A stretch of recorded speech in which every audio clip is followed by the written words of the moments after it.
CIA Director Leon Panetta reportedly told the Intelligence Committee that he only learned about a covert program the day before he came to the Hill 2 weeks ago on June 24th. This was the first time since 2001 that any congressional member learned of this secret program. In a letter to Director Panetta released yesterday, 7 members of the Intelligence Committee wrote, quote, recently you testified that you have determined that top CIA officials have concealed significant actions from all members of Congress and misled members for a number of years from 2001 to this week.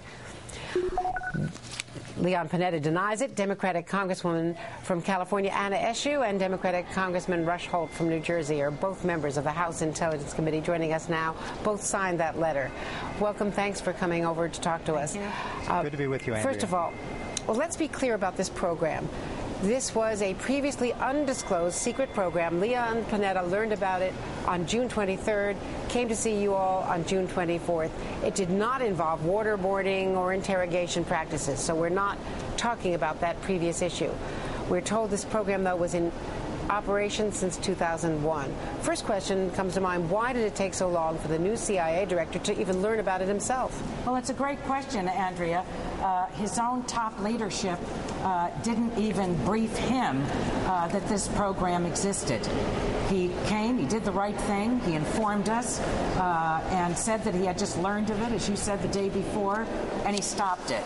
But the issue here, clear and center, is that the CIA withheld pertinent information to the Congress, to all members of Congress. Not even the top leadership was ever briefed. And so we call on the director to recall his words of May 15th, where he said, we do not mislead the Congress. It is not in concert, I'm paraphrasing, with our laws and values. And I think that that was the right thing to do, because the words simply cannot stand anymore. He was not informed, and I think that this may be the first time in the country or in recent history that such a highly classified program was never shared with, or the Congress was never informed. No member whatsoever. I question whether it is even the first time. Well, let me ask you about that, because what Leon Panetta and the CIA are saying is that while Congress was not informed, he is not conceding that the CIA misled Congress. He's not attributing any motive. In other words, he's suggesting, the CIA is suggesting, that they may have felt they didn't need to inform Congress about that. Is that credible, Congressman Holt? Well, you understand that under the law, we can't talk about the details of what's under consideration here. But there's no question that Congress was being misled. At the time he made that statement in May, it is not accurate that this was not the policy or the practice of the CIA to conceal things from Congress and mislead Congress. This is a pattern that's gone on for a long time, not just in this issue, but in others. And the reason it's important is not because members of Congress want to be in the know or we feel shut out. It is because Congress must exert oversight over these important activities for the safety and security of the American people. That is what is at issue here. Let me show you something. My generation, the words Shamrock and COINTELPRO and these other things resonate because it reminds us of why intelligence committees were set up in Congress in the first place.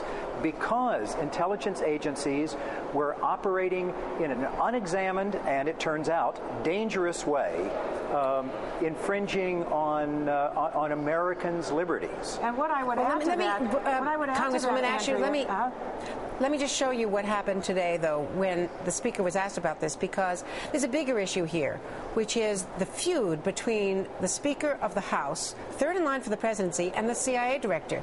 She was asked today, when did she last speak to Leon Panetta? Let me show you what she said. How often do you speak to Leon Panetta, and do you receive your regular intelligence briefing? I haven't. I don't know when I last spoke to Leon Panetta. When he called to say that he had been named, and I offered my enthusiastic support for his becoming the director. I think that was probably the last time I spoke to him, or I had maybe one briefing from him earlier on. It could be two. I don't know, but not recently. But I do get my regular briefing, but not necessarily from him. The Director of National Intelligence, Dennis Blair, has been briefing me. Anna Escher, you're from California. You're a member of the same congressional delegation that Leon Panetta used to be in. What is going on here where Panetta and Pelosi are at such odds? This is strictly about business. This isn't anything personal. It is. Yeah. This is strictly about business, and this is deadly serious business, if I might characterize it that way. We have all known each other for decades. We respect each other. We've worked together. But that's not the issue. The issue here is the national security of our nation. There are very few members of Congress that are chosen to serve on the House Intelligence Committee. And in that role, we are reliant upon the intelligence community to inform us. In fact, they are obligated under the National Security Act of 1947 to fully and completely inform the Congress. So this is about accountability. If, in fact, we do not get the proper information, how can we conduct our oversight, which we are responsible for in the oath that we take, as well as shaping policy based on that information. So Congressman Holt, let me ask you, what the director said no longer stands. And Andrea, I don't want to interrupt you all, but 2009, this was withheld from all members of Congress. I do want to ask you, Congressman Holt, before we run out of time with you guys, and I know you've got action on the floor today, the action is on the Intelligence Authorization Act. And the Democrats have amending this to really change the way Congress would be notified. A lot of people would support this, but President Obama says he would veto it, that it is an interference with the presidential right to decide how covert information is presented to the Hill. That's right, Andrea. You're getting at the heart. You're getting at what this is about. Is this a make-or-break issue today? You're getting at what this is about. You a moment ago said the relationship between Speaker Pelosi and Director Panetta and who told what, whom, when is the bigger issue. No, that's the smaller issue. The bigger issue is how well examined are the activities of the CIA? Is the CIA doing things that are not in the best national interest? Who knows if you don't have the oversight in the examination? So that's what this is about. And yes, in today's Intelligence Authorizations Bill, a principal point will be the degree to which the CIA and other intelligence agencies must keep Congress fully and currently informed about what they're doing. Thank you both very much. A key showdown with the Obama White House over intelligence. We really appreciate your coming over. Thanks a lot.